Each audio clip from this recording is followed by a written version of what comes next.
Hello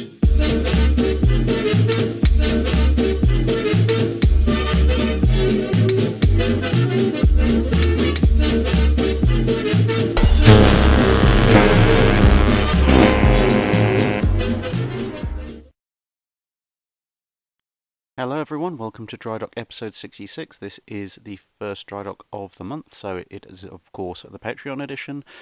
And just a couple of quick bits of channel admin. The light cruiser design competition is now closed for entries. Judging will be ongoing, and next week's Drydock will announce the last design competition of the year. Other than that, I think we can quite safely proceed to answering some questions. Robert Henry Ilston asks, in the Age of Sail it seems that very similar ships or classes of ships often had widely varying sailing characteristics. Could you go into greater detail about how individual ships in a class could be so varied? So a lot of this comes down to just how ships were manufactured at the time. In the Age of Sail, there were no production lines, there were no standardized parts. Quite literally everything, apart from towards the end things like pulley blocks, was handmade. And so there's an awful lot of variation when it comes to that, and then that's not even mentioning things like the materials being used. So wood obviously is not a uniform resource, and wood sourced from different areas might have wildly different properties, and you might even be using different types of wood in ships that are ostensibly to the same design. And you've got to bear in mind that blueprints, as we understand them, were not a thing.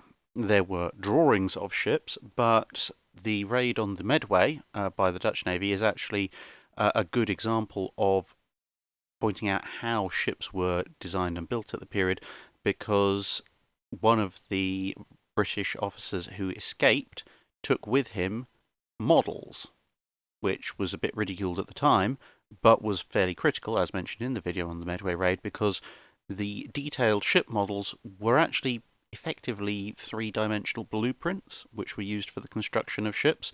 Now, if you've ever been to a large naval museum that covers back into the Age of Sail, you'll probably see a number of large wooden models of ships. Often one side looks like the ship would look like at sea, and the other side will have a section showing the ship's ribs, sort of almost a cutaway, at least with the outer planking gone. When you're looking at ship models that may be between 3 and 6 foot long, that's basically a 3D blueprint. And you can measure it, and you can tell your carpenters, right, well, this is what we're building, and this rib is half an inch wide, and we know we're building a ship 50 times larger, therefore we need 25-inch thick beam. But how precise are those measurements going to be? Again, in an era when all your measuring tools are also going to be handcrafted individually. I mean, they're going to be a little bit more accurate than perhaps your large ship timbers are going to be carved to, but they're still not mass-produced to a universal standard. And then, of course, with a model of that kind of scale, a single bad rasp could take thickness down beyond what it should ideally be, or a slightly less generous rasp might leave a timber slightly thicker, and the error on a small model might not be enough to bother correcting, but when you dial that error all the way up to the scale of a full-size ship of the line, that can make a pronounced difference. And that's assuming everybody is following the same blueprint in the case of ship classes, which is definitely not necessarily the same thing. Quite often you would have a generic design or an ambition for a ship, let's say a 74-gun third rate, and shipyards would just be commissioned effectively on the basis of, we want a 74-gun third rate that should be approximately these dimensions, kind of like that one over there. Get to it. And that sometimes would be the only guidance. They'd have to come up with their own models and etc. and follow their own design guides. And even with the classes, as I said, it's the level of what you got out of any individual ship would vary wildly. And this, of course, all affects their sailing capabilities. And it can even be things like ropes. I mean, if you've got a rope that uses 3/8-inch twists and someone else builds a ship that's ostensibly of the same class and they use 1/2-inch thick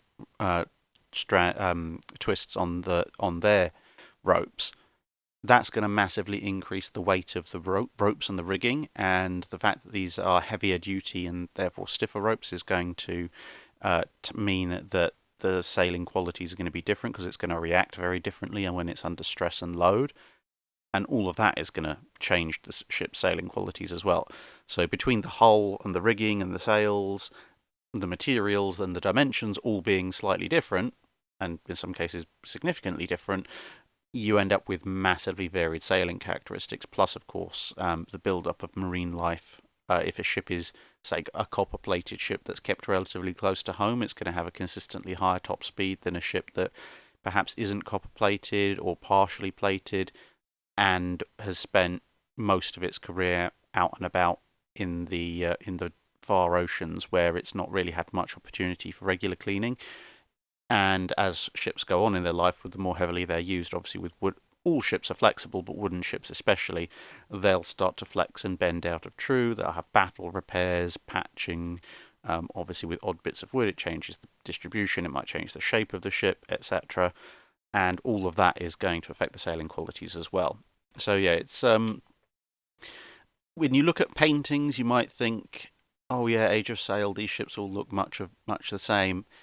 In reality, every single significantly sized Age of Sail warship was pretty much a handcrafted artisan piece, with the only reason that you could get away with uniform stores was because for larger bits of wood, you'd just carve them into the appropriate shape because it's a very malleable material. And as I say, pretty much the only thing that tended to be mass-produced in places like the Royal Navy was the block and tackle pulley systems. Bill Cunningham asks, scenario, December the 11th, 1941, Admiral King dies suddenly and Admiral Leahy is recalled from France and reappointed as Chief Naval Officer. Would the Kriegsmarine have had a second happy time?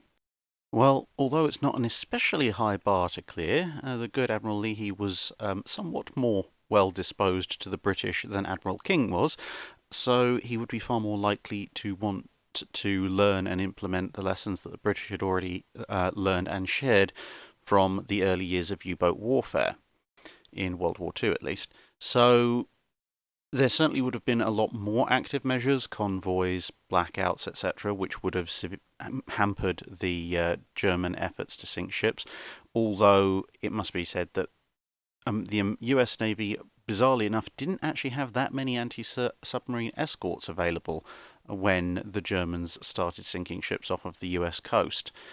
They did have a lot of destroyers, so much so that even the Lend-Lease destroyer group didn't really actually affect the overall numbers of destroyers available, but American destroyers at the time were largely configured for high-speed fleet work and less well-suited for anti-submarine convoy escort work, although they could have been used in this manner because some escort's better than nothing. So, yeah, with Admiral Leahy being somewhat more amenable to taking on board lessons from the Royal Navy and also not being quite as stubborn as Admiral King, I think there's no doubt he certainly would have improved the situation. The fact that it would take a while to persuade the entirety of the US East Coast to actually go through with something like a blackout, and the sheer lack of actual fully suitable anti-submarine escorts would probably still mean that in the period that we now know as the second happy time, there probably would have been a marked increase in the number of ships sunk. But with convoys, with some form of escort, and at least partial blackouts along the US East Coast, there almost certainly would have been significantly fewer ships sunk and lives lost. Mason Asher Stewart asks, who is the most overrated admiral in history? Well, this would be a bit controversial, wouldn't it? But I think I would probably pick 3 admirals as most overrated for various reasons. First of all, it will probably come as a very little surprise to regular viewers of the channel, Admiral Beatty, massively overrated. Basically a political creature. Would have been much better as occupying something like Winston Churchill's position rather than as an actual naval officer, given how many people he managed to get killed. So yes, Admiral Beatty very definitely overrated, in as much as anyone at any point actually credited him with being a competent fleet commander. Then you've got Admiral Halsey. Again, these days, amongst people who know a reasonable bit about naval matters, he is acknowledged as not being the world's greatest naval admiral. But at the time, the amount of plaudits and laurels that were fated upon him was quite significant in some quarters, and even some of the later histories that were written sort of in between World War II and the modern era still made out as if he was some kind of great fighting admiral. And no, he was massively reckless, massively over-aggressive, and often paid the price for it or was bailed out from bad decisions by other much better admirals and commanders in the US Navy. I think you could probably best describe Halsey as an effective admiral in the same way as a man charging into a knife fight wielding a sledgehammer is effective. Yeah, he'll do an awful lot of damage, but that's not down to any particular great skill on his part, and very easily outmaneuvered. The last one I would put on this list would probably be Admiral Yamamoto.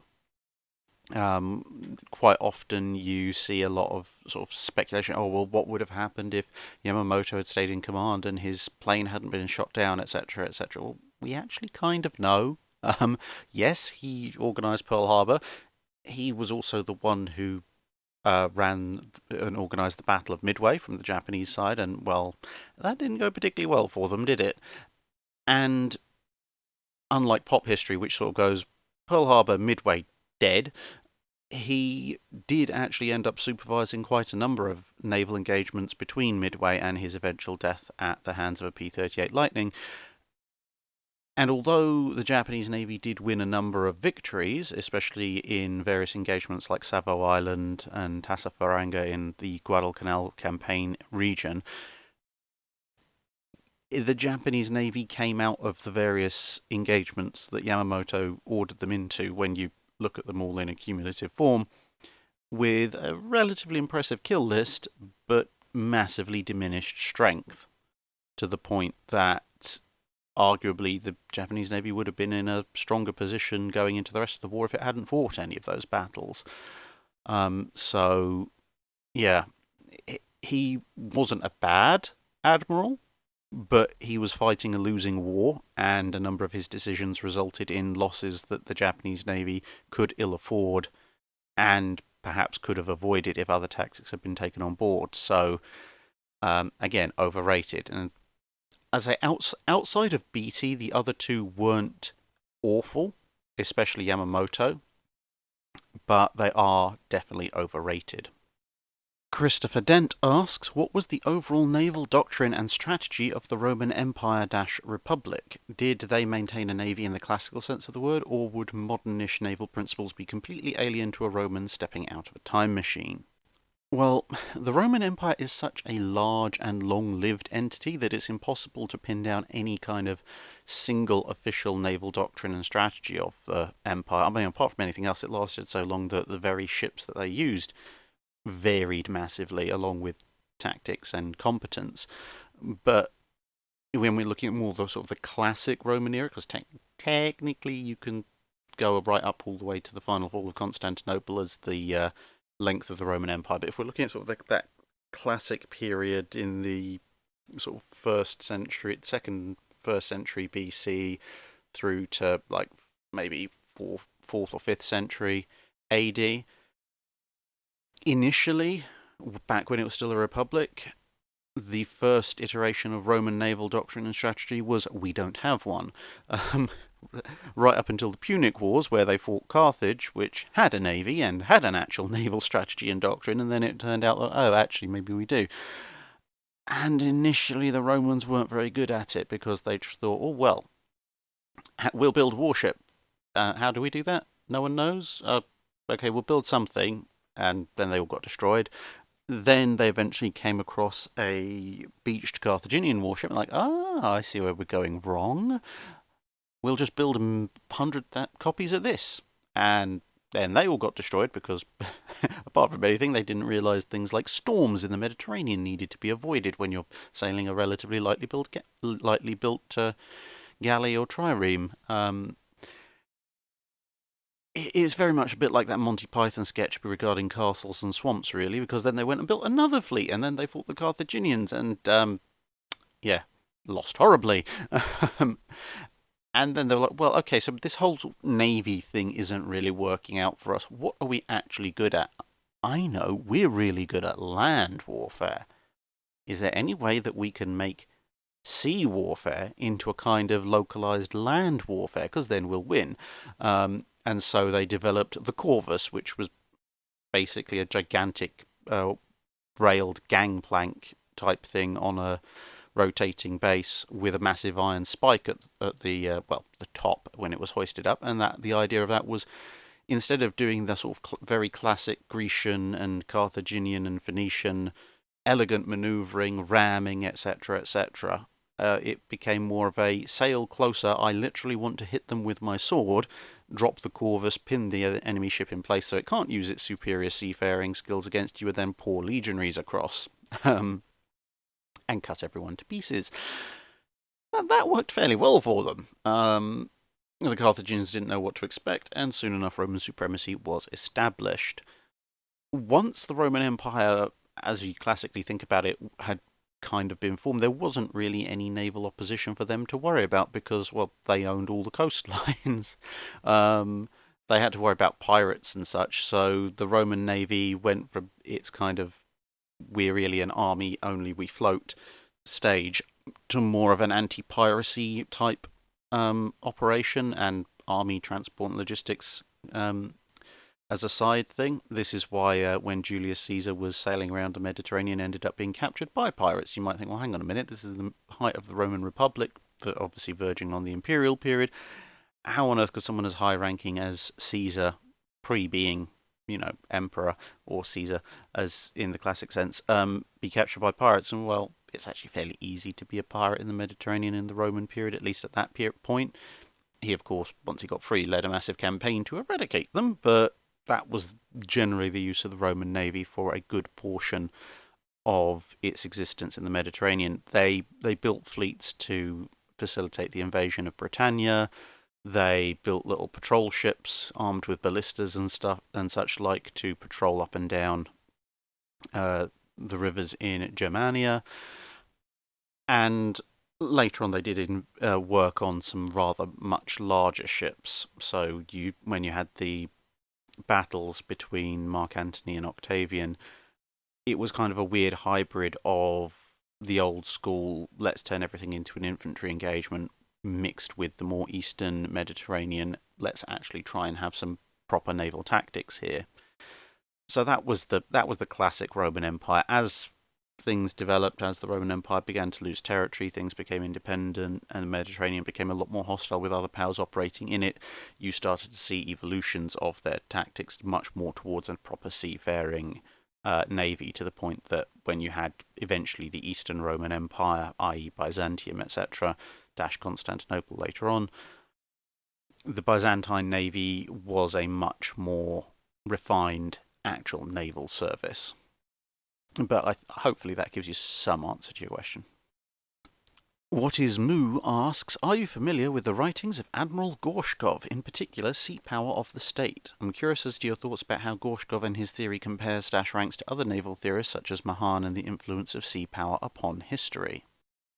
Although I have a passing familiarity with Admiral Gorshkov, particularly surrounding his actions as a officer in the Second World War, due to the fact that most of his high-ranking activities take place after the Second World War and well into the Cold War, and the fact that his book is obviously centered around the USSR and applying lessons of sea power to the USSR situation, he's a little bit after the time period that I tend to study the most, and as a result I'm not, unfortunately, particularly familiar with what he advocates for in sea power of the state. So unfortunately, it's a question I can't actually answer because I haven't read his book, so I wouldn't be able to give a fair assessment of how his theories compare or rank compared to other naval theories.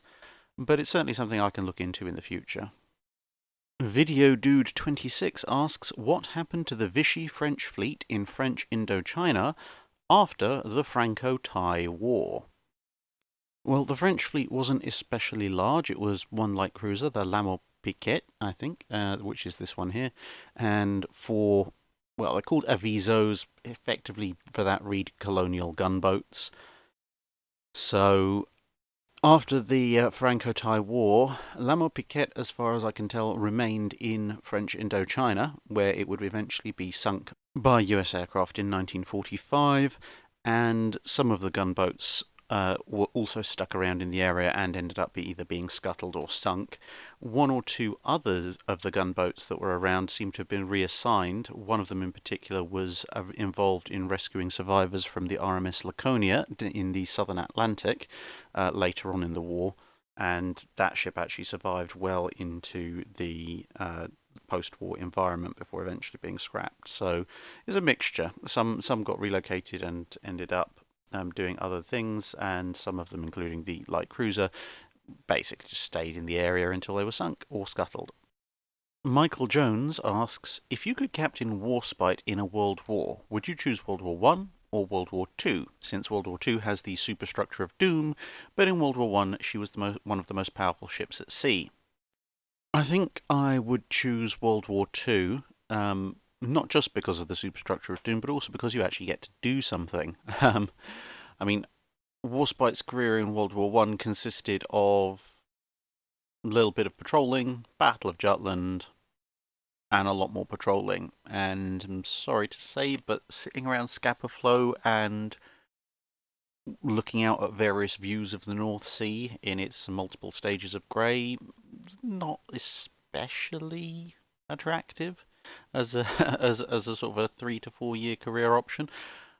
Whereas World War II, Warspite was all over the place and doing all sorts of interesting things, from shooting up half the German destroyer fleet to fending off the Italian fleet to randomly making threatening moves at the Imperial Japanese Navy, and so on and so forth. So yes, it will keep you very much more excited and also spend a fair bit of time in relatively warmer environments. Admiral Tiberius asks, if you had a time machine, a universal translator, and could get together 6 important people from naval history for a roundtable discussion about whatever you wanted, who would those 6 be? Oh, well, now you've really done it. I am going to go with a list that's, to be honest, mostly for my personal amusement. But I would choose Admiral Yi Sin-shin of Korea, Admiral John Fisher, Admiral Tegethoff, Themistocles of Athens, Hayreddin Barbarossa of no particular fixed abode, but mostly the Ottoman Empire, and Admiral Zinovy Petrovich Rozhedvensky of the Russian 2nd Pacific Squadron, because I really do feel sorry for the poor chap. Yeah, I'm going to put those 6 in a room, and then I'm going to set up a video camera, preferably in an armoured box, and then I'm going to hide somewhere else and watch the fireworks. Memory asks, what are your thoughts on Admiral Nagumo's command, especially his choices at Pearl Harbor and Midway? In addition, if the preferred choice of Admiral Ozawa was given command of the carrier fleet from the start of the war, or if Yamamoto decided to command it directly, how do you think this would change the Pacific War? So, Admiral Nagumo, I mean, obviously he made mistakes, almost any admiral does, but given his situation, both personally in terms of his physical health and the fact that, well, he was trying to take the Imperial Japanese Navy up against the USA, he did reasonably well. Obviously, as I say, obviously you can point to faults in his command and decisions that he made that were in error, but then, as I say, who hasn't made those mistakes? I say he was, if you were going to rate admirals in that situation on a sort of out of 10 scale, where 10 out of 10 doesn't put a foot wrong as far as it is practical within the limitations of the resources to hand, and 0 is Banzai into Pearl Harbor without actually launching any aircraft first, I'd put Nagumo at maybe a 6.5 to 7 out of 10. Then you have theoretically Admiral Yamamoto. If he takes direct command, well, he was around for some of the battles that Nagumo was also around for, which kind of conflates the results somewhat. But overall, I think Yamamoto, for the situation he found himself in, was probably a slightly better commander than Nagumo, although it'd be interesting to know, if you had a theoretical time machine, just how much of that was down to the fact that Yamamoto wasn't quite as physically worn down as Nagumo was, and therefore was a little bit fresher and a little bit more able to free think. So if Yamamoto had been placed in direct command of the various operations instead of Nagumo, I'd probably have put his rating at maybe a 7.5 to an 8 out of 10. So he would have done a bit better than Nagumo, but not by a tremendous amount. And then you have poor old Admiral Ozawa, who really gets a bit of the short end of the stick sometimes, because by the time he was in charge, the Japanese Navy was just getting beaten 6 ways from Sunday. But that was towards the end of the Second World War when, well, that was really the only realistic outcome.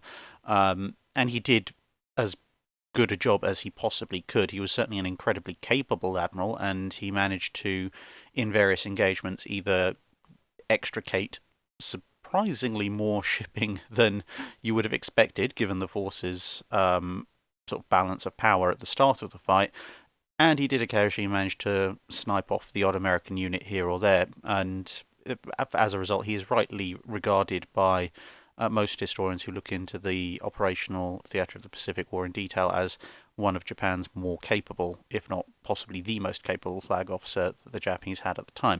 Now, if you put Ozawa in charge right from the beginning, so you give him charge of the Pearl Harbor operation, and then say, right, well, you get to be in charge for everything after that, Coral Sea, Midway, etc., etc., I think he could do a pretty good job. I mean, he's not going to win the Pacific War for the Imperial Japanese Navy. No one man could, just with the capabilities of a normal human.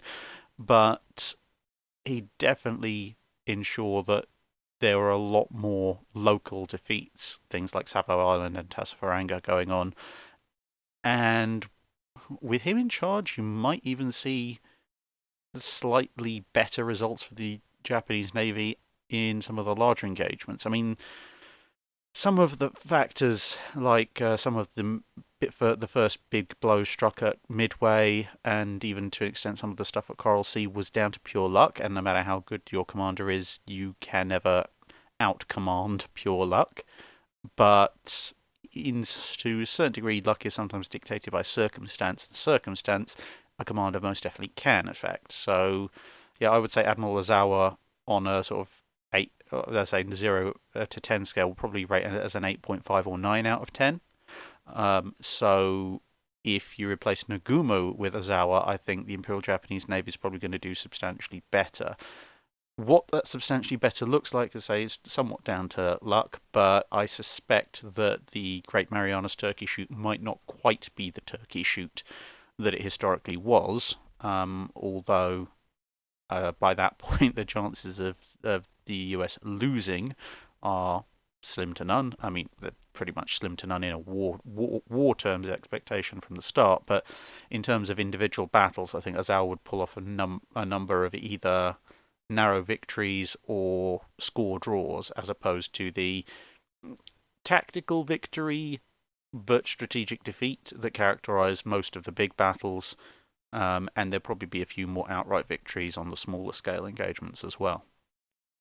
Matt Blom asks, HMS Warspite and HMS Malaya both took heavy damage at Jutland. However, which ship was in the greater danger of actually being lost? Well, in this case, the answer could go either way, depending on how you analyse the battle. So if you look at it from a purely statistical manner, you would say HMS Warspite was in more danger of actually being lost, because Warspite spent a lot longer under German fire. It was a lot more vulnerable during that time, thanks to the fact that its rudder got jammed and it ended up doing a couple of big circles right in front of the High Seas Fleet. and it took far more hits. So when you take into account that obviously the chances of actually hitting something particularly vital, like a magazine or an unprotected gun or something like that, or in Warspite's case, the steering assembly, is something of a matter of random distribution because battleships can't aim to hit specific parts of their opponents, at least at those kind of ranges. Then yeah, but by pure statistics, Warspite had a far higher chance of actually being lost, simply due to the fact that with all the time and all the hits it was receiving, the chances of any one of those potentially being much more serious than they had turned out to actually be is obviously higher in overall terms. Obviously, the statistical chance of any single hit is roughly going to be about the same, but a lot more hits. So, yeah, statistics. Anyway, but in terms of the actual damage incurred, HMS Malaya was in far greater danger of being lost.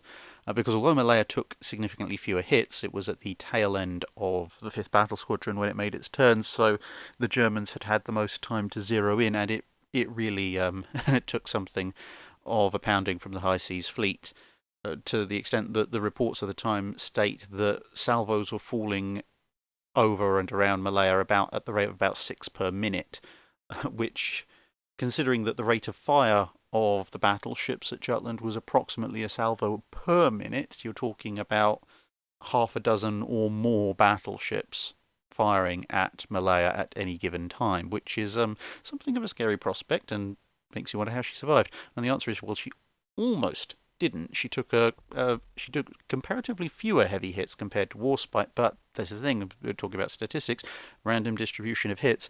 A couple of those hits caused some fairly major flooding, which potentially could have gone quite badly if they'd opened holes up in areas where the speed that Malaya was going at could have forced an awful lot more water in.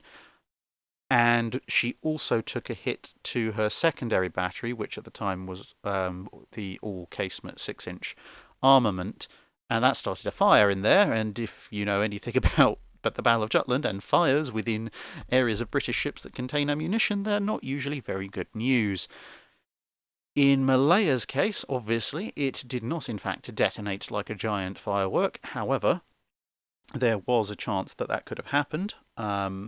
And so between that and the hits that gave her a relatively significant list, then yeah, in terms of the actual damage incurred, and if it had just gone that fraction further, Malaya was actually in greater danger of being lost. Nathan C. asks, what's the deal with the forward turrets on Japanese and American heavy cruisers in the 20s and 30s? Brooklyns, Myokos, etc. all have turrets up front in a manner reminiscent of the Nelsons, where some turrets are mounted on the deck in non-superfiring positions. Was this purely for trying to keep the displacement down in light of Washington Naval Treaty restrictions, or were there other reasons for these weird turret arrangements? So, the reason for the multiplicity of triple turrets and their unusual configuration, it has a number of factors in it. It's probably come to little to no surprise. The powers that were building these big cruisers wanted to have as many guns as possible. Now, in the case of the Brooklyns and the Megamis in their original form, that was 6-inch guns, and obviously in the case of the Myokos and the Otagos, etc., that was 8-inch guns. Now, in an ideal circumstance, to maximize efficiency, you want to fit as many guns as you can into a single turret and reduce the number of turrets, reduce the overall weight. However, as many different powers would find, but especially an actual fact of all places, people, the British, running quad turrets is somewhat difficult. And whilst you can, in theory, make it work with a bit of effort, at least when it comes to capital ship guns, as both the British and the French would eventually prove, when it comes to smaller caliber weapons that have to fire considerably faster, it's actually very difficult to pull off. This is one of the reasons why, for example, the Belfast-Edinburgh subclass of the Towns didn't have quad 6-inch guns, even though there was some thought of designing for them. Because although you can get 12 6-inch guns into 3 turrets, or in the case of something like a Megami or a Brooklyn, you could get 16 guns, so one extra gun for one less turret, the turret itself is considerably larger, and cruisers need to be relatively narrow of beam in order to attain their high speed. So you're looking at a case of, yeah, ideally we'd like to get triple 8-inch or even quadruple 6-inch on there, but A, there's rate of fire issues, and B, that's going to widen the ship to a point that's going to slow it down. Now, obviously, some cruiser designs could do the triple 8-inch layout, but they had to make other sacrifices to retain the speed of a heavy cruiser. And to be perfectly honest, if you look at something like an Otago or a Myoko, they do have a slight speed edge over most of the more what we would think of as classic heavy cruiser designs with triple 8-inch guns. That speed advantage being about 2 to 3 knots, and in part that's down to the fact that this long narrow hull form enabled by the twin turrets meant that, well, their length to breadth ratio was better suited for high speed running. So that's why you have 5 turrets on a lot of these ships instead of 3 or 4, with more guns per turret. Now, as for why they're not in super firing positions, that's basically down to a combination of, yes, weight, because every time you elevate a gun turret to super firing, that means that your barbette has to be a deck higher. And if your barbette's a deck higher, then, or possibly more, depending on how tall your turret is and how much clearance you need over the other turret, that's a whole extra lot of barbette armour that you've got to install, although, granted, with some of the Japanese cruisers, the barbette armour was not the world's thickest, but still, it's a weight penalty you have to pay. But on top of that is the fact that it's not just about weight in terms of absolute displacement, it's also about where that weight is in terms of the stability of the ship. Because in an ideal world, you would probably want to look at something like an HMS Dido class or Dido class turret layout for something like a Brooklyn or a Myoko or a Megami or a Otago or whatever, where you'd have B turret super firing over A turret and C turret super firing over B turret, a triple stack, and then your 2 rear turrets super firing over each other, which is pretty standard. This gives you maximum field of fire for all your guns, but it also means that you now have either a triple 6 or a twin 8-inch gun turret fairly high up above the waterline, and that means there's an awful lot of weight a fair distance above the waterline, and that can compromise stability. And bearing in mind what we said about these ships being relatively narrow beamed for their length, that has a significant effect on stability, especially on a ship of around 10,000 tons. Japanese creative accounting with their tonnage acknowledged, obviously, as opposed to if you look at something like the Yamato, where they took exactly the same triple 6-inch gun turret and then stuck it on an almightily tall bar behind the second triple 18-inch gun turret, but at that point, at 70,000 tons and being significantly wider relative to its length, the Yamato's stability was nowhere near as badly affected. So that basically means you can't do the third turret super firing over the other 2 with the second turret also super firing, basically because otherwise your ship will roll over and sink, which is apparently a bad thing. So you're then faced with the choice of, okay, well, we can only have 1 turret super firing, so which one do we choose? Because if you have 2 turrets super firing, well, if you have, say, A and C turrets super firing, then you've effectively turned B turret into an amidships turret, which doesn't really help matters very much. And if you have B and C turrets super firing, well, you haven't actually cleared the fire arcs of C turret anymore, because B turret is still in the way. So you've just added extra weight and taken away stability for no particularly good reason. So at that point, the only real decision is, okay, we've got 1 super firing turret now. Is it going to be B turret or is it going to be C turret? And with some of them, like say the Brooklyns, it was B turret, and with some others, such as the Megamis, it was C turret. Vinve asks, How long did crew members generally serve aboard the same ship in the Royal Navy pre-World War II? For example, is it possible that there was anybody aboard HMS Warspite in 1939 who had already been there in 1918? It depends on the role that you're serving in. In general, most people aboard a ship, you'd probably be hard pressed to find the same people after maybe 4 to 6 years.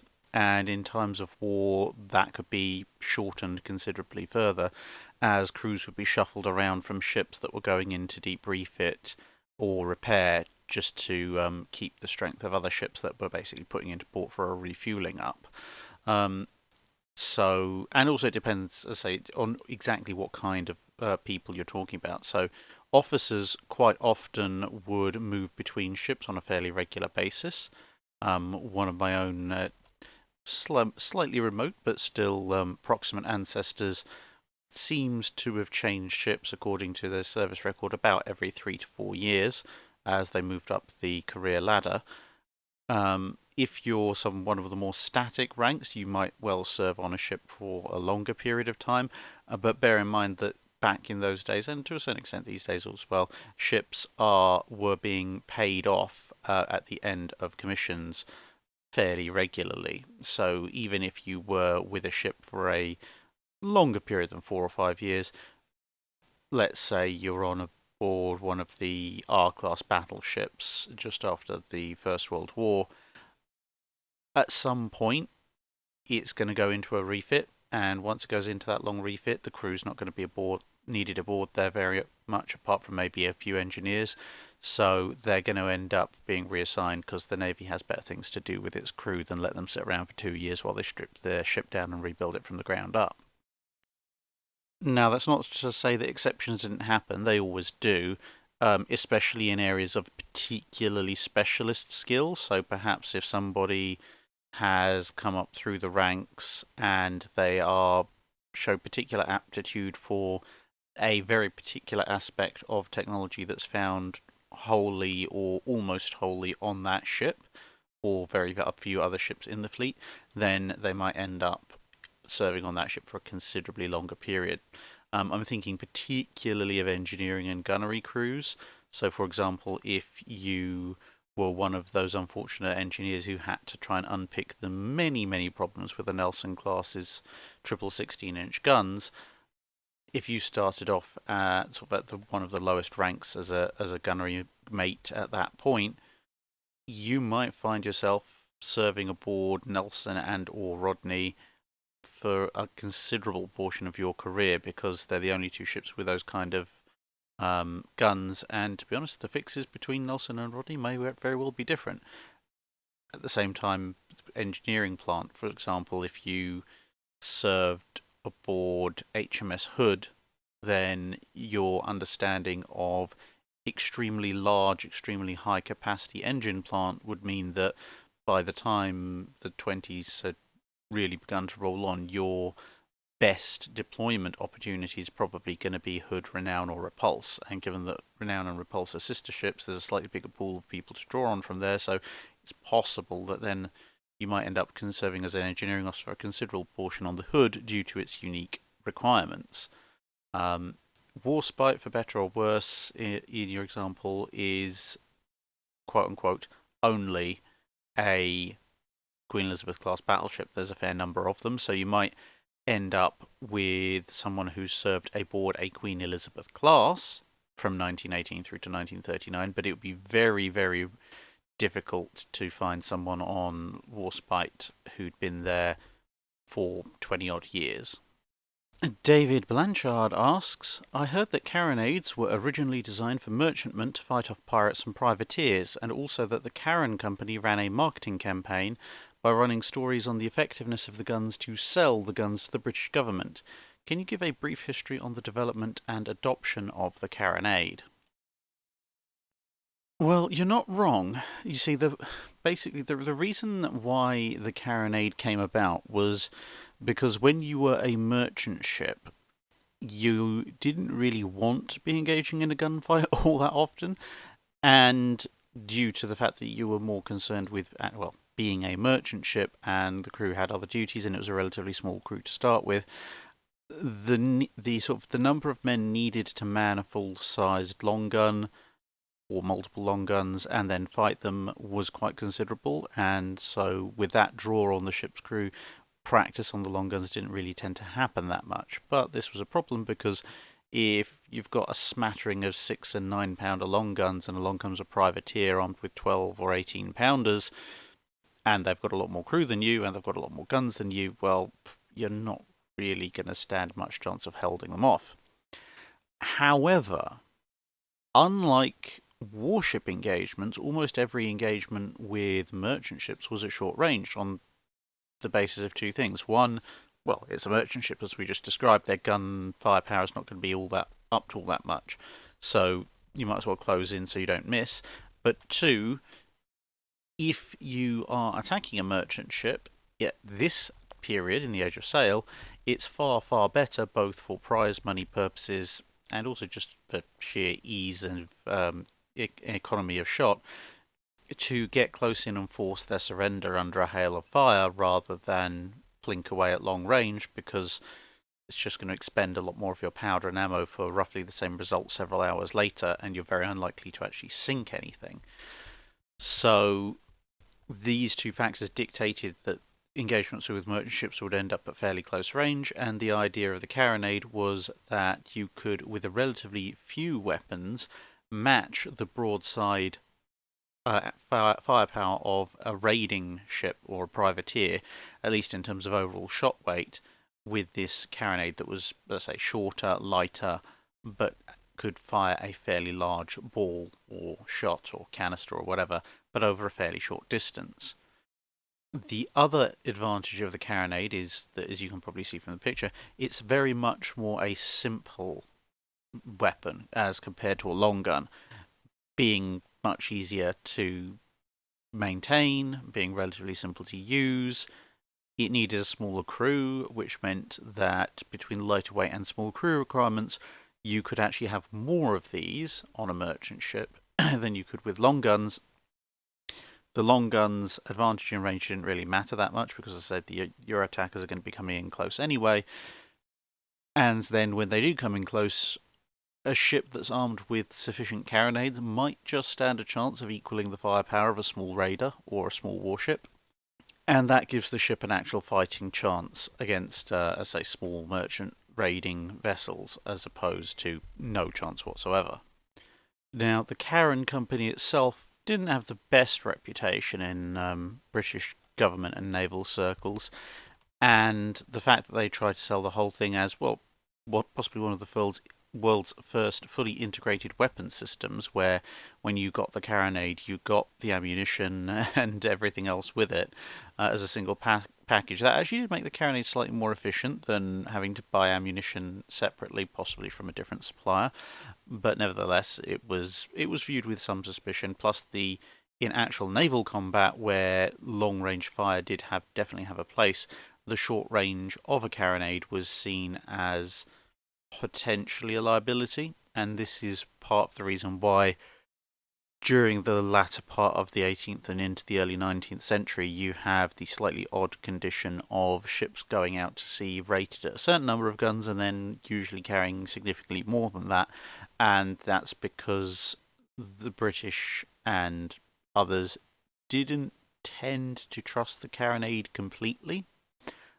For a while, the British were the only people with it, but obviously the Americans adopted it later on as well. But because they didn't quite trust the carronade as a fully useful weapon, they didn't actually include it in the rating of their ship's guns.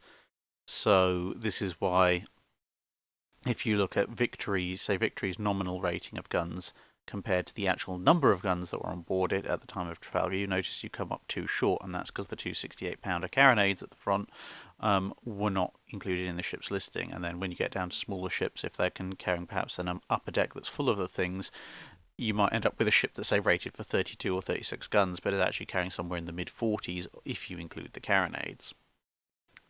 But once their firepower boosting potential had been recognised, the Royal Navy distributed them relatively liberally across its various vessels, although they were always an ancillary booster to the long gun firepower of the Royal Navy ships. In this role, they kind of stuck around for quite a while. The French had problems replicating the same kind of design for various reasons, and so the British enjoyed a superiority over them in terms of actually physically possessing carronades for a fair while. And as we mentioned before, obviously the Americans also took this up when they became independent and started what would later become the core of the US Navy. Carronades would eventually die out in the sort of probably the second fifth of the 19th century as new gun technology came along that, well, was beginning to make the whole concept of carronades obsolete anyway. And in any case, guns were getting to a point where you needed the longer range, and the short range, low velocity of the carronade was fine against wooden ships, but as you began to get stronger and stronger wooden ships and then transition into ironclads, the carronade generally no longer found itself with a useful role on the seaborne battlefield. Dave Collier asks, going very old school here, what was Carvel Planking and why was it such a revolution in shipbuilding? So, put very simply, and as illustrated on screen, the immediate predecessor to Carvel Planking, at least in Western Europe, was the so-called clinker build of ship. Now, if you want to put it down to its absolute basic terms, the clinker build, as shown on the left, overlaps multiple planks which are then fastened to each other and to the framework of the ship. Carvel planking, on the right, has the ship's planks not attached to each other, except possibly by caulking, and they're affixed directly to the beams and ribs of the ship. Now, the difference is that the clinker build actually allows you to have an overall lighter weight of ship because the planks that make up the skin of the ship are themselves basically a structural element of the vessel. So therefore the ribs and such like are there more to provide a frame for the planks to be shaped around, whilst, say, the planks themselves take an awful lot of the load. So overall, less internal volume is taken up by the structure of the ship, and it's somewhat lighter, and therefore will displace less for a given volume of cargo.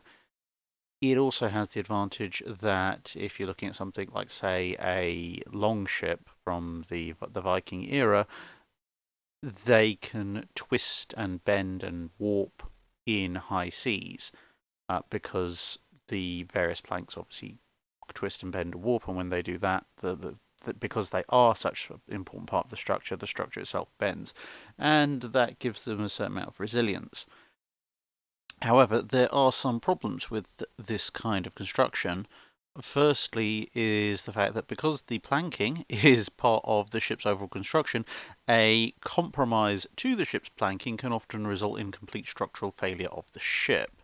And this was seen quite often in large battles, especially in the Mediterranean, where you had a lot of clinker-built war galleys, especially in the early part of the conflict between the Eastern powers that would eventually sort of solidify into the Ottoman Empire and the Western powers, inasmuch as you could have galleys that were rammed once or hit by a single heavy cannonball that could come completely apart because the structural damage they'd taken to their outer hull compromised the rest of the ship.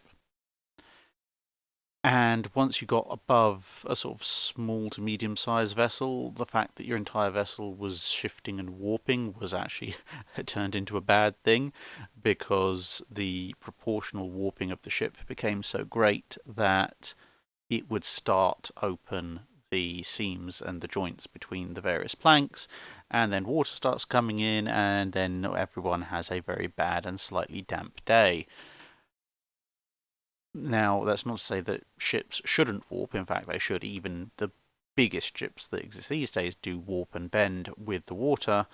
But yeah, if you try and do any substantially sized vessel out of clinker building, it's asking for a lot of trouble.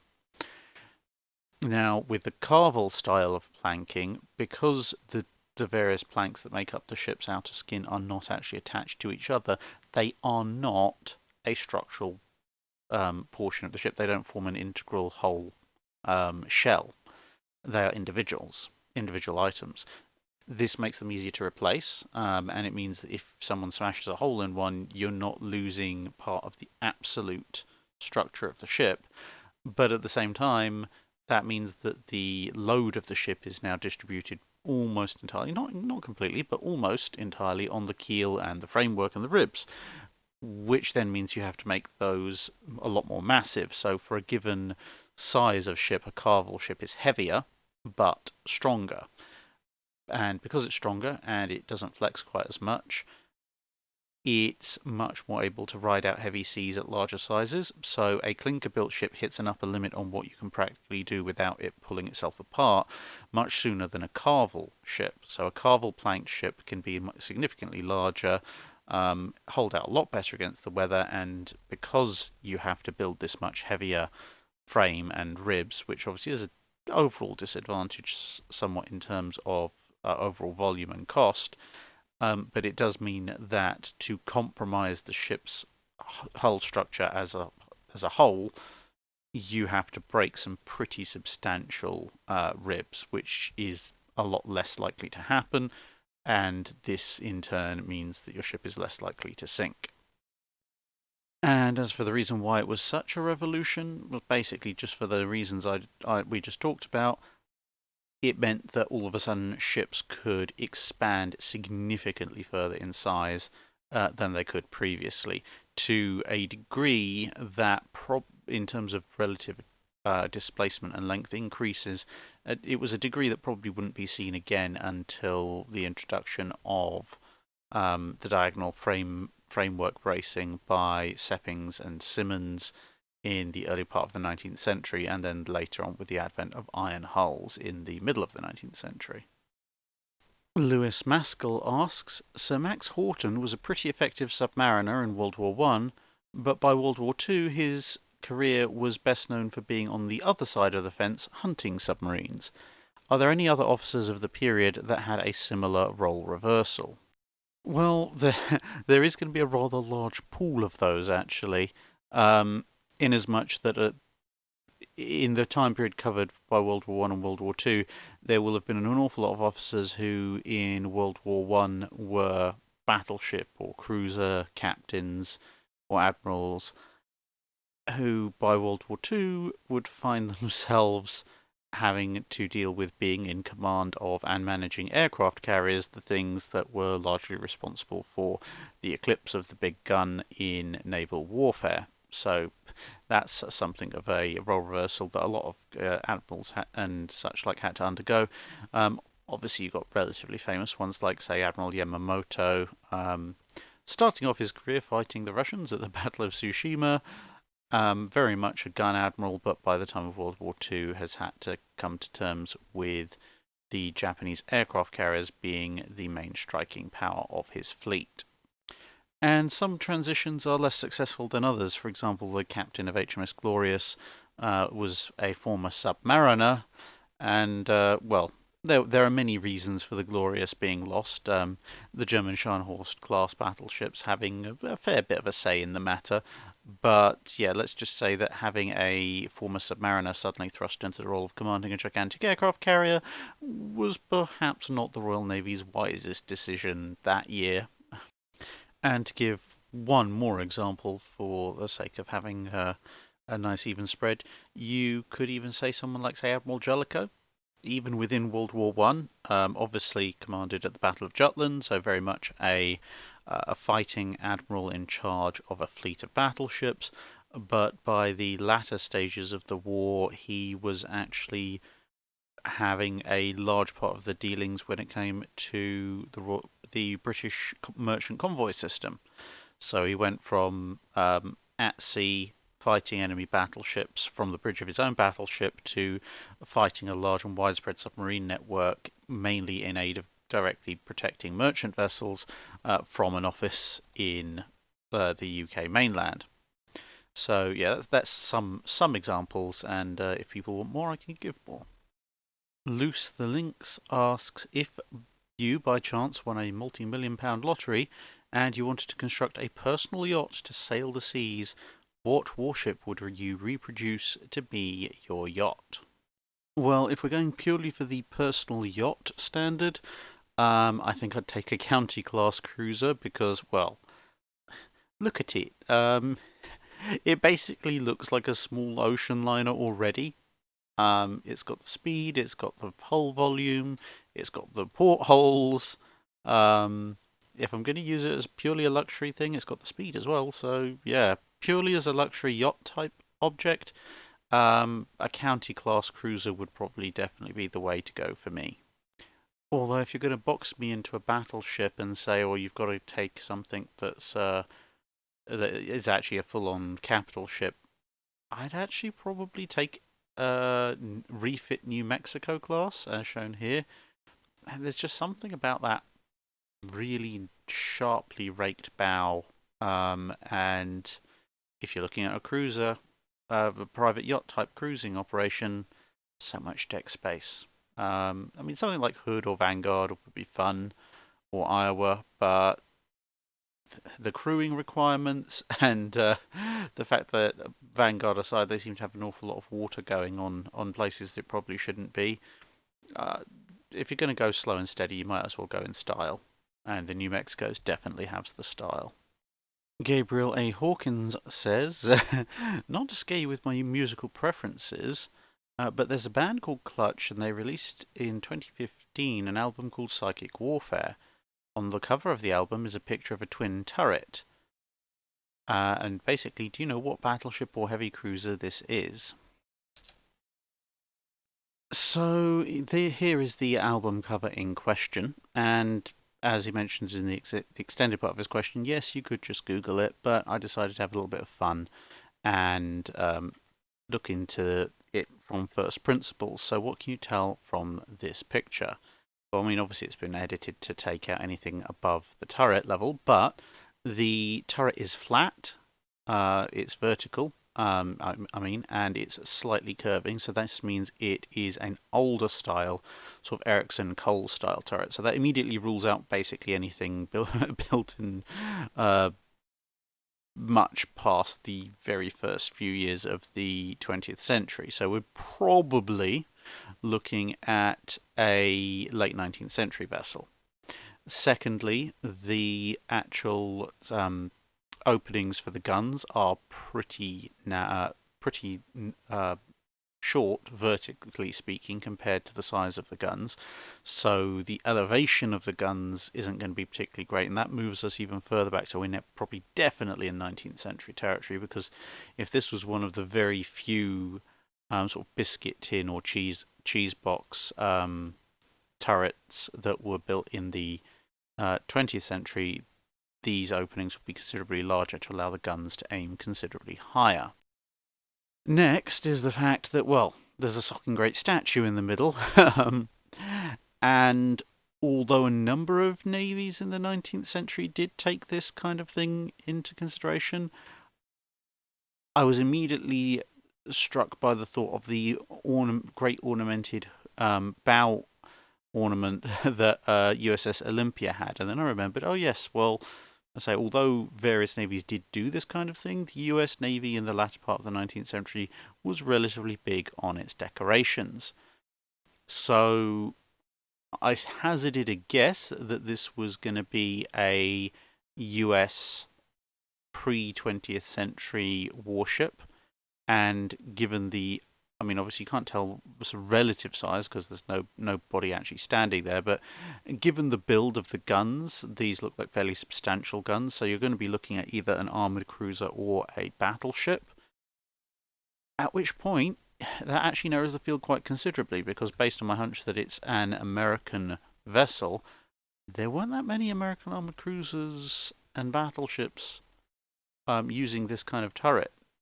Most of the American pre-dreadnoughts and such were built once this kind of turret had been abandoned in favour of the fully enclosed barbette with its more differential shaping. And so, having a quick look through the various pictures of American large capital units of the latter part of the 19th century, I came across this picture, and I thought, okay, coloration's different, but what's that there between the front guns? That looks like some kind of nice hood ornament. I wonder which ship this is. And it turned out to be the USS Massachusetts. So at which point I thought, okay, well, let's look for pictures of the USS Massachusetts front gun turret. And, well, does this look familiar to anybody? Yep, there it is. Front view, even noted at the bottom there, USS Massachusetts, figure of victory, front turret. That's the source photo they used for their album cover. So there you go. It is in fact a view of the front gun turret of the US pre-dreadnought battleship USS Massachusetts. Aaron Davis asks a two-part question. He says, I've been playing War Thunder sea battles for the last few days. The low-tier boats or motor launches, PT boats and the like. Do you have any interesting stories to tell about small boat actions in the European theatre? And option 2, or question 2, you've mentioned that you play Rule the Waves along with other similar games. Do you have a favourite fictional ship or battle that you would care to relate a story about? So, well, starting with option 2, yes, Rule the Waves. Favourite fictional ships in that game? Well, there's 3 appearing there. Rule the Waves 1 was a very good game, but it allows for some fairly hilarious levels of brokenness with relatively minimal technological advancement. And in my second main playthrough in Rule the Waves, these came out. I mean, the first playthrough I actually got surprisingly advanced on the ability to use pretty advanced technology for battleship design, so most of my battleship designs in that first game were a bit amusing, including a pre-dreadnought that had managed to get away with having 12 guns because I had the fore and aft turrets and somehow picked up the ability to put in a center, in a midships turret, and then somehow magically unlocked quadruple quadruple turrets before I'd managed to unlock dreadnoughts, so I ended up with a pre-dreadnought that was cruising around with 12 guns in 3 quad turrets. But yeah, there you go. Anyway, and these were some of my favourite little armoured cruisers because, well, as you can see, they are somewhat overarmed. And in this particular game, the AI decided that building lots of battleships was a good idea, but it tended to build battleships that were armed with 6 or 8, 11 and 12-inch guns, and then just mass produce them. This in a by the time in the game where I was producing ships with sort of 8 or 9 17-inch guns in triples and quads, and my flagship at that point, which has I think 12 17-inch guns in 3 quad turrets, and 2 super firing forward, 1 aft positions. But anyway, these little beauties, these 3 armoured cruisers, they stuck around for a very long time in the game because, as you can imagine, you could just keep refitting them and refitting them with more and more advanced technology. And all of a sudden, when you end up at war with a nation that apparently outnumbers you 3-1 in battleships, and you're thinking, oh no, this is terrible. Their fleet is engaging my fleet. It's a huge fleet battle. I've only got 3 battleships present and a screen of armoured cruisers. And then it turns out that actually the 10 battleships you're facing are sort of basically early dreadnoughts, very early dreadnought equivalents, and you've got a whole fleet of these beauties on your side. They don't last very long. The enemy battleships, that is. It is a thing of beauty to see a fleet of ancient armoured cruisers that have just been so hilariously brokenly built, overrunning the enemy battle line like there's nothing anyone can do about it.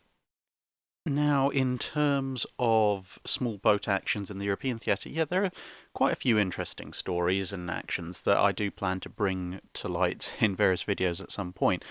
But since you asked, I will read you, yes, it's a short story time with Uncle Drac, I'll read to you the account from one of the captains of a British motor gunboat. And this is contained in the rather excellent Imperial War Museum Book of the War at Sea, the Royal Navy in the Second World War, which has a lot of interesting accounts from people who served during that conflict. So this is by the skipper Donald Bradford, Donald Bradford was a Marks and Spencer branch manager in peacetime, so this perhaps will give you some idea of why you don't mess with them. And during the war, he was the commander of a flotilla of the coastal forces. So the setting is March 1943. There's his boat and one other, and they're lying in wait with their engines powered down, looking out for E-boats, or S-boats, depending on what you want to call them. It's pitch black, no moon. So the account begins. Guns manned and engines ready to spring to life, we had lain there for 3 hours, rocking and rolling on the low swell. Suddenly I caught the faint murmur of engines carried down on the breeze. They had come. I pressed the buzzers for a crash start, and just before the roar of the 3 supercharged engines burst with shattering effect on our eardrums, I heard the slam of the breech of the forward pom-pom as the gunner settled himself in readiness. I cast a last hurried glance around the boat to reassure myself, and there was no need of it. My gang of scallywags, as usual, bursting for a fight, were set and ready. Now, he and his other MGB, had intercepted 5 German E-boats. So his account goes on. They made no effort to escape, and indeed gave no indication they had seen us.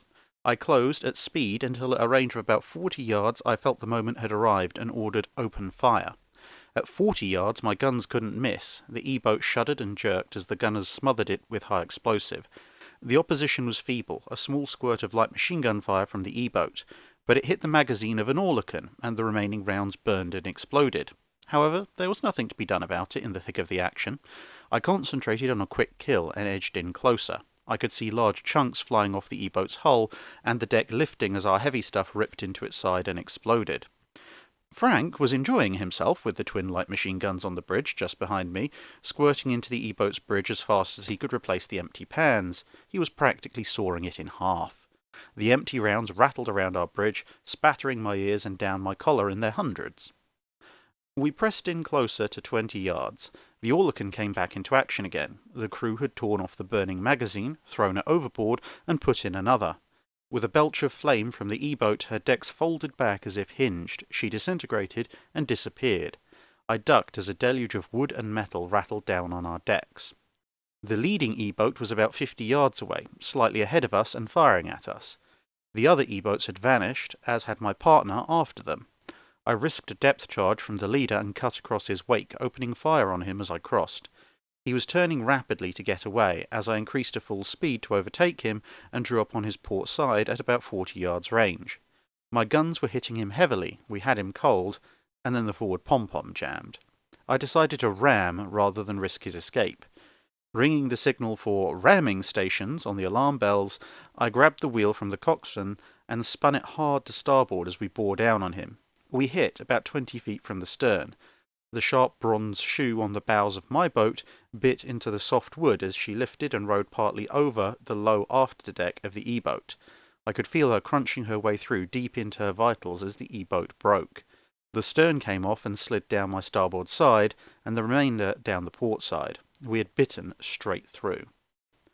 The other 3 E-boats got away, but he continues, at daybreak we entered harbour to be met at the quayside by practically the whole base staff.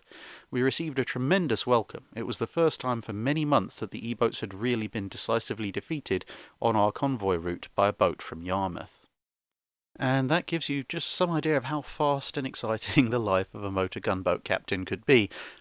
Of that entire story, the first time I read it, way back when I was 8 or 9, I think the thing that stuck with me the most was the fact that they still had a specific signal for ramming stations in their repertoire on the ship, on the boat, so that when he decided, right, we're going in, then everyone knew exactly what was going to happen, and more to the point, some enterprising person had decided to put what's effectively a bronze ram bow on the front of a motor gunboat, just in case you might need to do such a thing. Oh well. High speed warfare that harkens back more to ancient times than modern. Colonel Overkill asks, I've heard that the turret faceplate of the Iowa class was only rolled homogeneous armour and not face hardened or treated like most armour plate of the time due to the inability to control the cooling rate of a plate that thick. Is this true, and do you think it was a weakness, and if so, did the sheer thickness of the plate compensate for any vulnerability caused? So the turret faceplate on the armour class is what's called Class B armour. So this is a homogeneous armour plate, yes, but the key part of that is it is an armour plate. It is an armour steel, very similar mixture of materials to the Class A face-hardened armour plate that the US had, but being not face hardened, well, homogeneous is the clue there. It doesn't have that hardened face. So the reason for this is not so much that they couldn't control the cooling rate of a plate that thick. Indeed, in fact, they would have had to have been able to for the well, near enough for the Montana's proposed armor belt. The reason for the use of Class B over Class A when it came to the turret faces on the Iowa, and indeed on a couple of other US battleship designs, was actually due to a slight quirk in US armour and projectile design in the interwar period, which is it's one of these wonderful examples of weapons development circular logic where you test your weapons against your own protection on the assumption that everyone else must be the same, and then you end up going down a deep rabbit hole with very weird results, and then when you pop up and into the world of reality, you realise actually something's gone horribly wrong. So you might be wondering, what the heck are you on about, Track? Well, let me quickly summarise. The resistive properties of face-hardened plate, so in the US's case, Class A armour plate, are obviously related to things like material quality and exactly what trace elements you're using in it, how you've treated it in terms of the heating, the cooling, etc., etc. But one of the key things about it is how thick is the hardened face of the steel relative to the non-hardened, more tough and ductile rear of the steel plate that you're using. Now, usually there's much more of the tough and ductile, quote unquote, soft backing compared to the face, which is the hardened part. In the interwar period, and actually, well, to be honest, in the mid to late part of World War I, the US Navy was somewhat slightly obsessed with making its shells stronger and stronger and stronger. And this, in the turn, ended up with 14-inch shells that were almost made of, you could almost imagine they were made of diamond or unobtainium or something, because they just would not break whatever you threw at them. And in response, US armour manufacturers went, well, it's a harder shell, it's stronger, we need to break it, therefore we will make the face of our armour thicker relative to the overall width. And so the ratio of hardened faceplate to tougher, more ductile backplate began to change to the point that it got to the point where there was actually more, about sort of 55-60% of the plate was hard, and that 40 to 45% of it was tough. So there was actually more hardened steel than there was unhardened steel, and it still wasn't working. So eventually they kind of just went, oh, stuff it, will give up. So this resulted in the case that US Class A armour plate had an unusually thick, hardened face compared to everyone else's. Now, what they didn't realise was that actually, once you get past a certain point, this actually starts having a negative effect on the durability and resistance of an armour plate. Because if you remember from other videos where I've talked about this, if you just have a purely hard sheet of steel armour, that's actually bad because it's much more susceptible to cracking and sudden dramatic failure, which allows shells through with kind of impact energies you're talking about. The entire point of the tough ductile back of the armour plate is to absorb that impact and effectively hold the front together, while the front does the job of breaking up the enemy shell. And when this kind of circular loop of our own shells keep getting through, let's make it thicker and hard, let's make it the hard face thicker, finally ended, and the US Navy looked around at everybody else, they suddenly realised that with this overly thick, hardened face on the Class A armour, it was actually more vulnerable to standard AP shells hitting it square on than was really ideal. But it was a bit late to start changing things at that point. And so they went with the Class B non-hardened armour plate, just in massive thickness on the turrets. Now, because it is obviously it's steel, so yeah, don't go smashing your head into it because it will hurt. It's a steel plate, it's an armour plate. It's still very, very hard. It's only soft in relative terms compared to the face hardened aspects of the armour. But yes, anyway, this softer material, in theory, offers less absolute protection than a properly balanced face hardened plate because it's not as likely to shatter, strip, break up, or deflect the armor piercing cap of an incoming naval shell. But on the other hand, it's 17 inches thick. The chances of a shell displacing that much mass of metal to get through are pretty slim.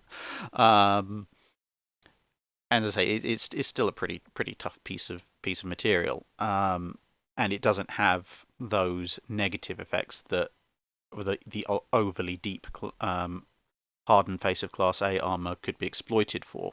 So this is basically the main reason why they went for Class B on the really thick plates. The weird thing was it was almost a direct inversion of scale when it came to the Class A plate, in that there was kind of this sweet spot of thickness in the lower regions, where you'd be sort of squinting to work out if you're looking at heavy battle cruiser or light battleship armor thickness. As it scaled up beyond that and faced heavier and heavier shells, US Class A armor plate effectiveness actually dropped off compared to the best face hardened plate in the business, which tended to be British or German, with the Italian tourney plates coming in as in that top flight as well. But if you went the other way, down towards cruiser grade thicknesses, because of the physics of how shells and armor interact at different thicknesses and speeds and weights, US face hardened plate on cruisers actually ended up being significantly superior to everybody else's. So US cruisers were exceptionally well protected if they were fighting other cruisers, but US battleships Class A armor plate not necessarily quite as well protected as the overall thickness might suggest, although obviously, as mentioned before, there are other factors to take into account, like angle of impact and material quality, because those also play a huge role. So yes, in summary, it is true that the faceplate of an Iowa class battleship's turrets is not using a face hardened plate, it's using a homogeneous plate, but that plate is still an armor steel. It's technically a weakness in as much as, in theory, you could have done it with a properly thickness ratioed piece of face hardened armor steel, which might have had better results. But overall, it's kind of like with the 16-inch 50 caliber Mark 7 gun. As I've said before in other videos, I think the super heavy shell was actually a mistake when it comes to fighting other battleships at practical engagement ranges. But this is somewhat overshadowed by the fact the 16-inch 50 is such a stupidly powerful gun. So in terms of absolute armor penetration. So yes, in the same way, yes, it's a weakness. However, they slapped such a massive thickness of armor on it that perhaps didn't matter quite so much. So yes, the sheer thickness of the plate near enough compensated for any vulnerability that would be caused. Pretty much the only things that you're going to get flying through there are going to be either the stupidly high velocity 15-inch guns, some of which were floating around in World War II, or something like a Yamato's gun.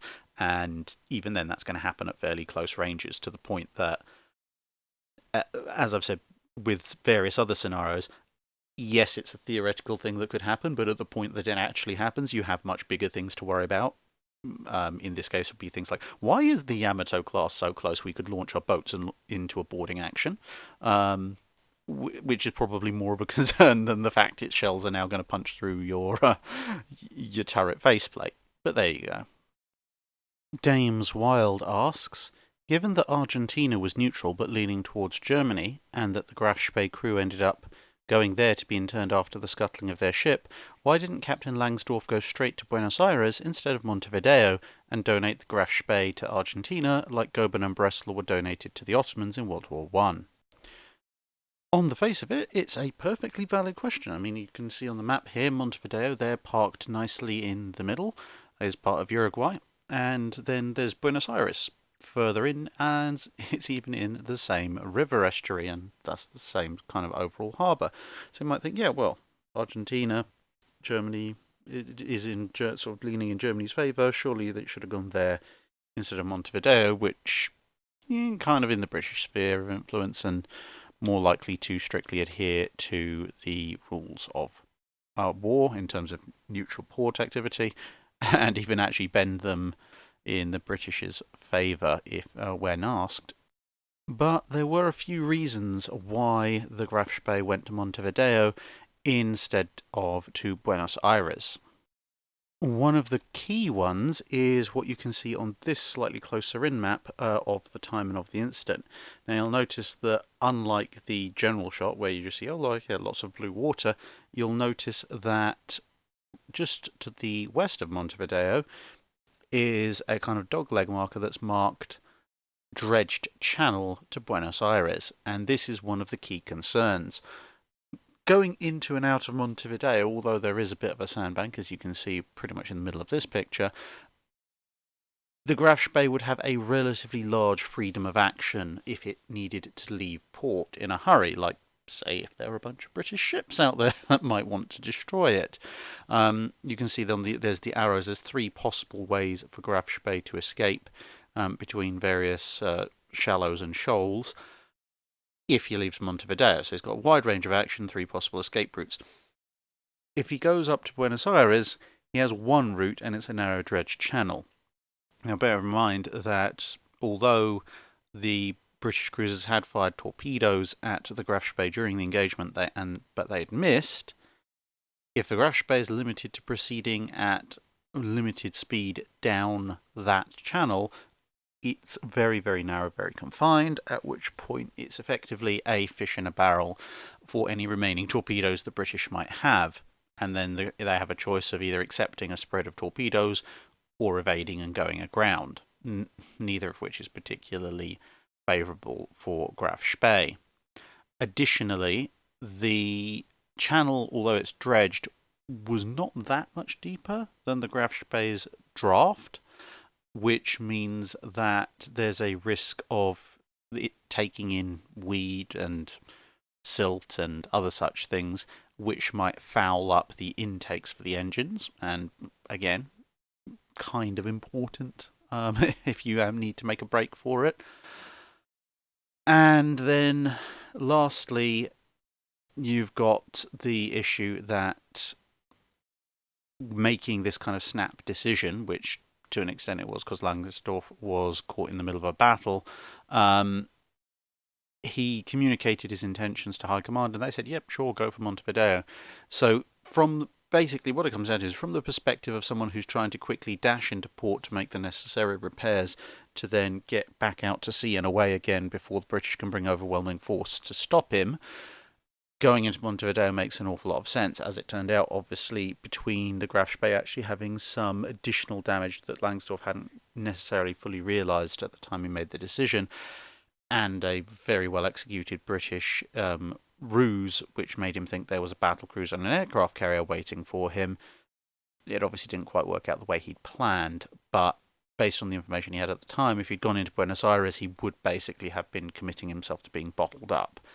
And whilst Goeben and Breslau being donated to the Ottomans could serve to bring the Ottomans into the war on Germany's side, and they were a big enough power to at least hold their own for a bit, donating the Graf Spee to the Argentinian Navy is not really going to work out that well. The Argentinians are not going to come into the war on the side of Nazi Germany, and well, let's just say Brazil, Uruguay, and Chile, they don't need that much prompting to go in and start kicking the Argentinians. And given that all three of those countries were very definitely within the British or American spheres of influence at this point, if Argentina is seen to effectively replicate the circumstances of Goeben and Breslau by accepting Graf Spee,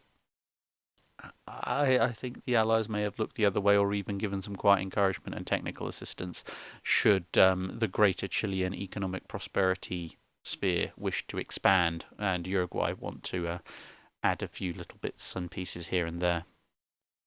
Bill Luster asks, I've read that the Royal Navy's pre-war plan to defend against Japan included sending a large force to Singapore, i.e. 6 battleships with screening carriers and escorts, before it was pared down by European operational requirements and a close encounter of the Reef kind to just Prince of Wales and repulse. How would a larger force at Singapore in 1941 have changed the early war? And in a related question, what were the Japanese battleships doing in 1941 and early 42, while Japanese carrier and cruiser forces were running wild in the Pacific? So, to answer initially your question about the Japanese battleships, so Yamato was in the process of coming into full operational service.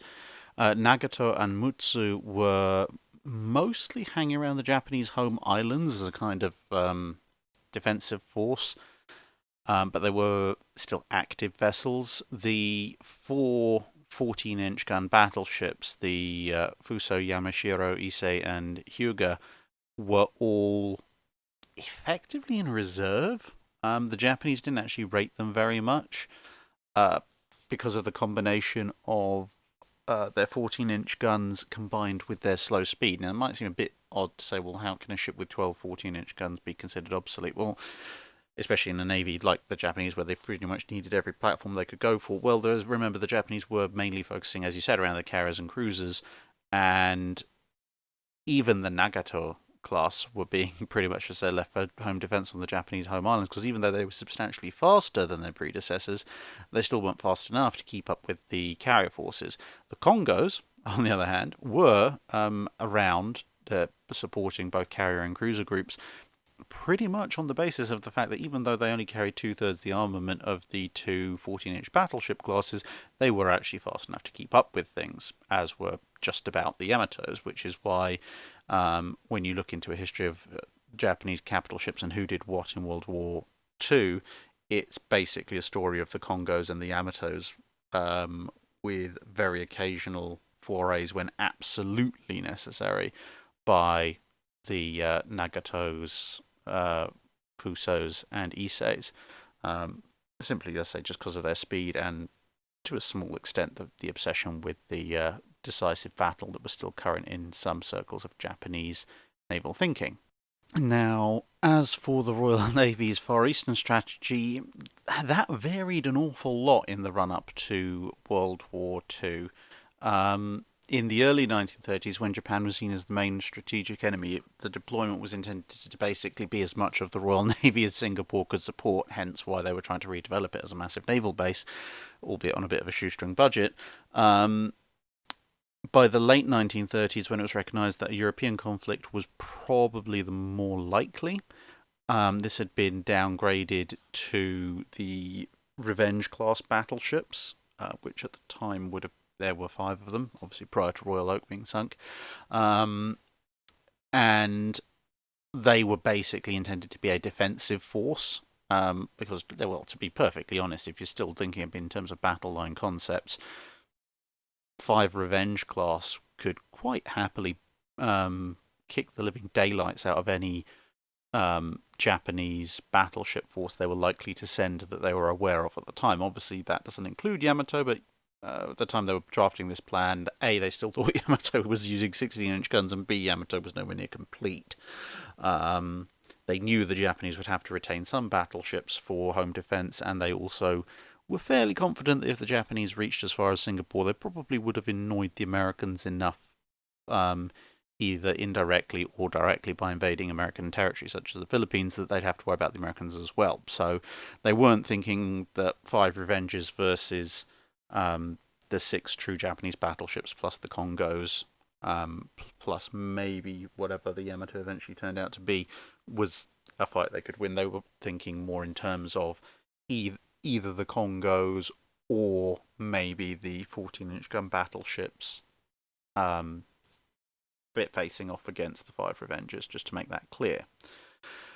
Then that changed again with the outbreak of war. Obviously, at the time, America still wasn't involved in the war, but they were beginning to get relatively confident that America would at least be involved in a war with Japan if Japan started to get aggressive, because American and Japanese relations were going downhill rather quickly. So the plan eventually was to stage a sort of phased insertion of force. This was going to consist of starting off with the most immediately deployable fast forces, which would have been Force H. So at the time the plan was made, that would have been the battlecruiser Renown, the battleship Valiant, which is obviously a modernised Queen Elizabeth class, and then the carrier Ark Royal, plus escorts. Then, because they basically be ordered straight in to get there as soon as possible and hold the line, you would then be looking at the Nelson class and the Revenge class. I mean, at that point they had lost Royal Oak, so you're looking at 4 Revengers plus the 2 Nelsons. That actually technically gives a force of, if you rate everyone as battleships, that actually gives a force of 7 battleships and a battlecruiser, plus obviously the aircraft carrier Ark Royal, and they probably would have kicked 1 or 2 other carriers over there as well. As it was, obviously events transpired, what with the Italians entering the war and everything, that the Mediterranean became something more of a focus, and yeah, that kind of stretched the Royal Navy. With France dropping out of the war and Italy entering the war, all of a sudden the Mediterranean went from somewhere we need to keep a presence to show the flag while we let the French do most of the heavy lifting, to, oh great, we've now got to fight the North Sea, the Arctic, the Atlantic, the Indian Ocean, and the Pacific to varying degrees and extents, all on our own. So yeah, that put paid to that little exercise. But it is an interesting counterfactual to imagine what with Bismarck at this point in the sort of late 41 having been sunk, if the Italians hadn't entered the war, and or the French had done something differently, maybe either the French somehow stuck in the fight, or the French Navy had decided to join the British, or whatever. Basically, effectively, if the Mediterranean wasn't anywhere near the threat that it was by late 41, if the Royal Navy had actually sent, well, as I said, yeah, Valiant, 4 Revengers, 2 Nelsons, and maybe 2 or 3 aircraft carriers plus escorts to sit at Singapore, I don't think Singapore's falling at that point.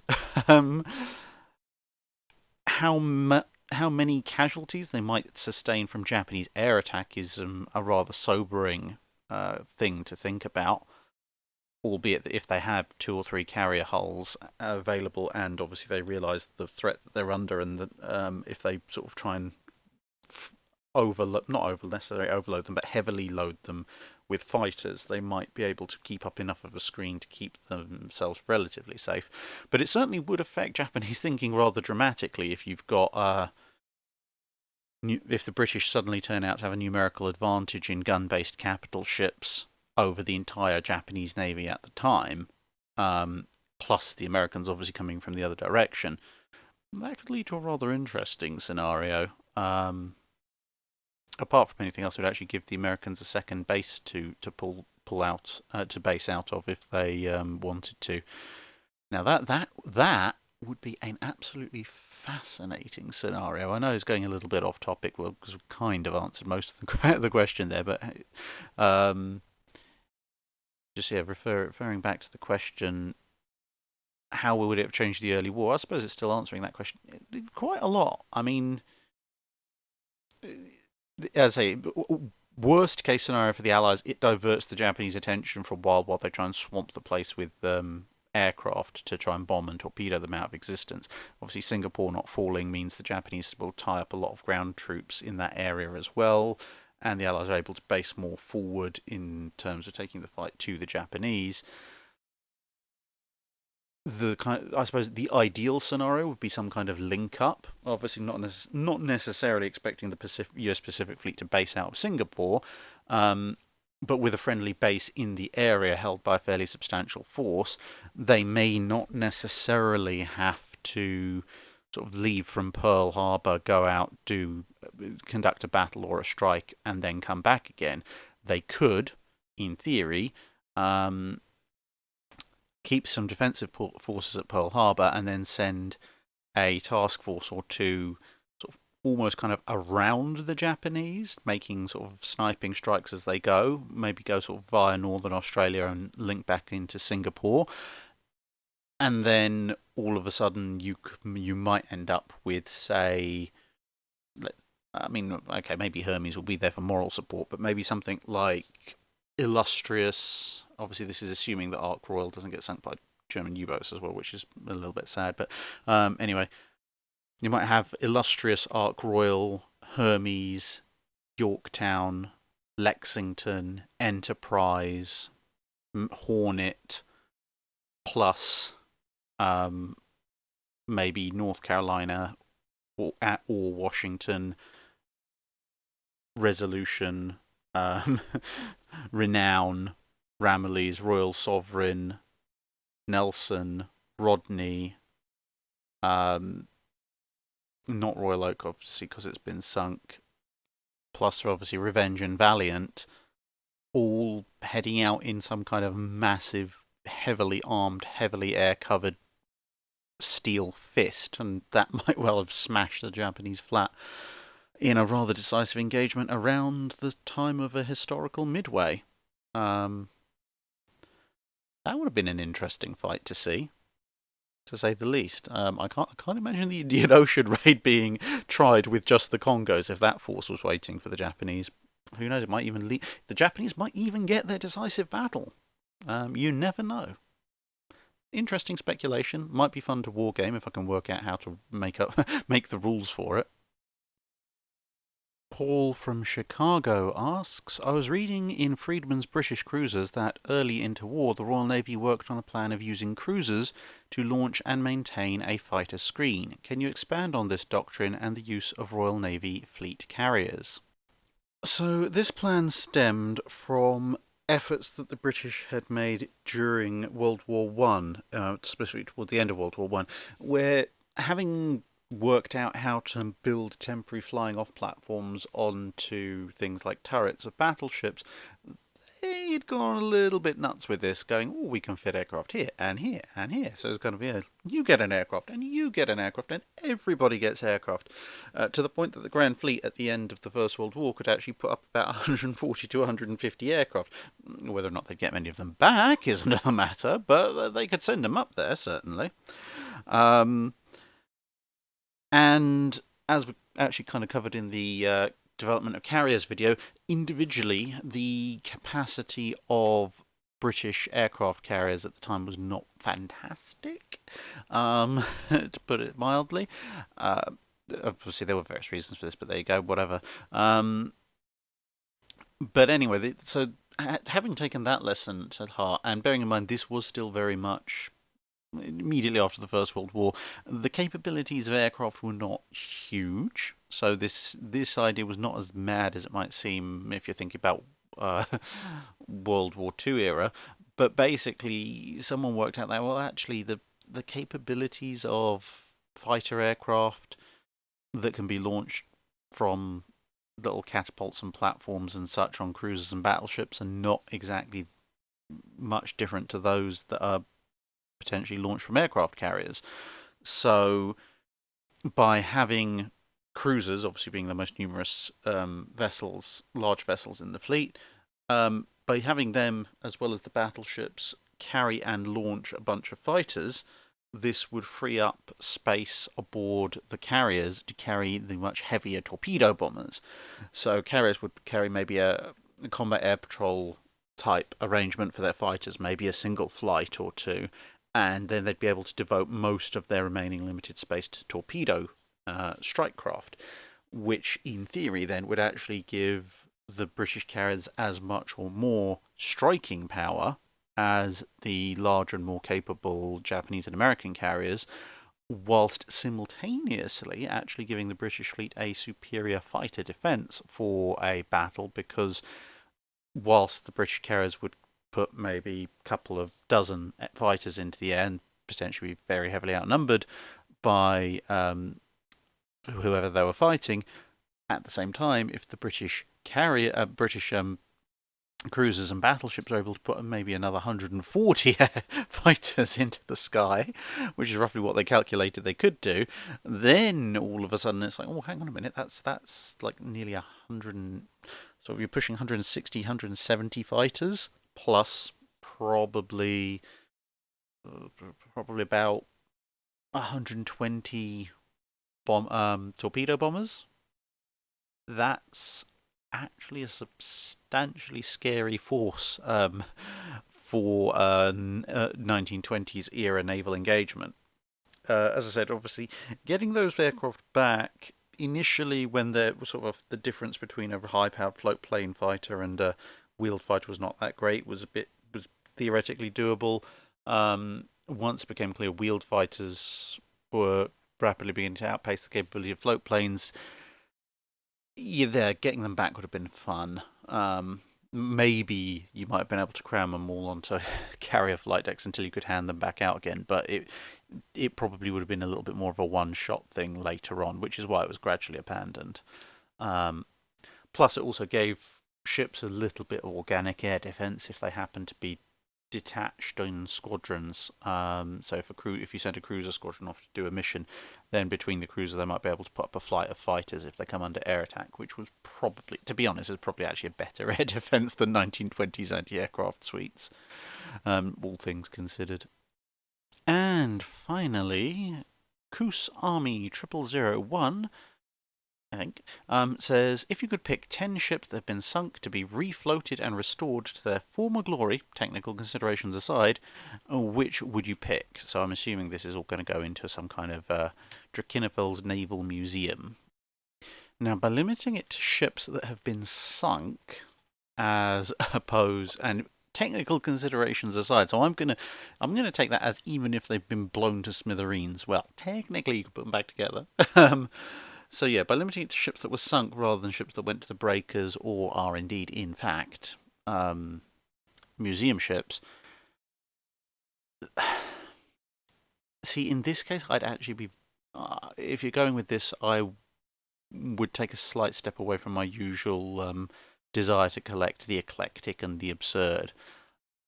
I think if you're going to bring back ships that are sunk, you probably want to bring back some of the more notable ones, both as memorials to to the battles they went down in, and also, well, by inference, you usually don't have surviving examples of that kind of ship around.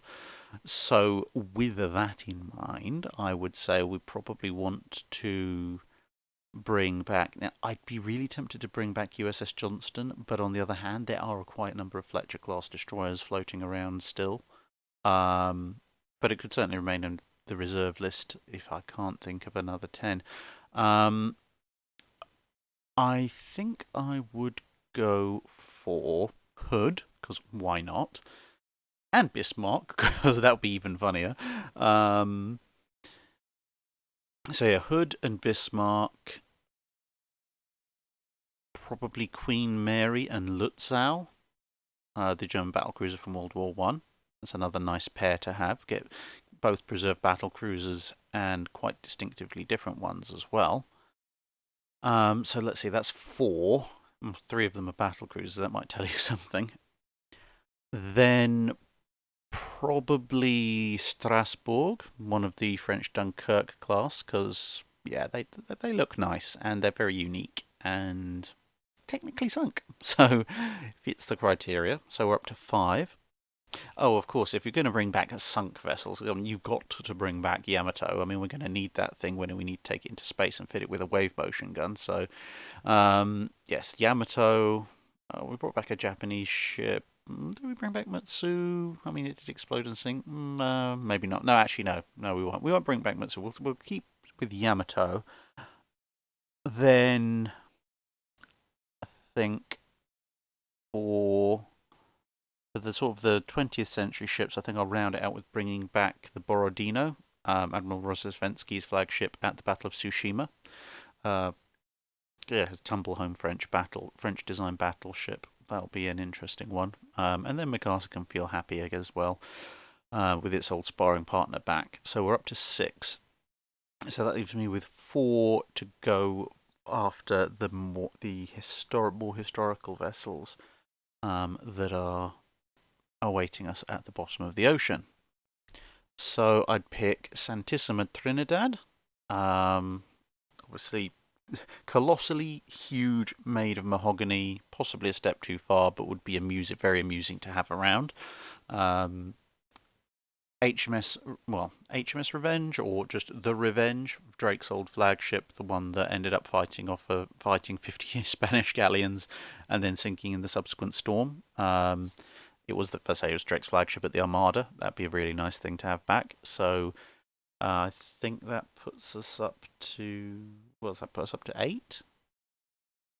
6, 7, yes, 8. So yeah, so we've got 2 more left to choose. Going back to ancient times, I think I'd pick one of the Lake Nemi ships, whichever one was the biggest, because, hey, gigantic floating Roman palace would be very interesting, and could also serve as a very good place to put the cafe and gift shop. And then for the 10th ship, just because I am a little bit awkward,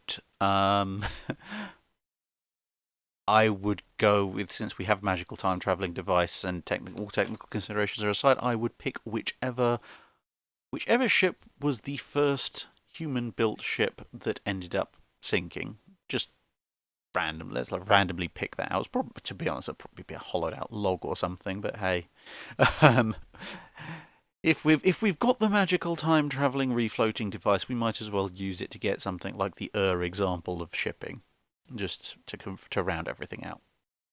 And on that note, we have reached the end of this week's Patreon Drydock. So thank you very, very much for watching. I hope you enjoyed it, and I'll catch you again on another video.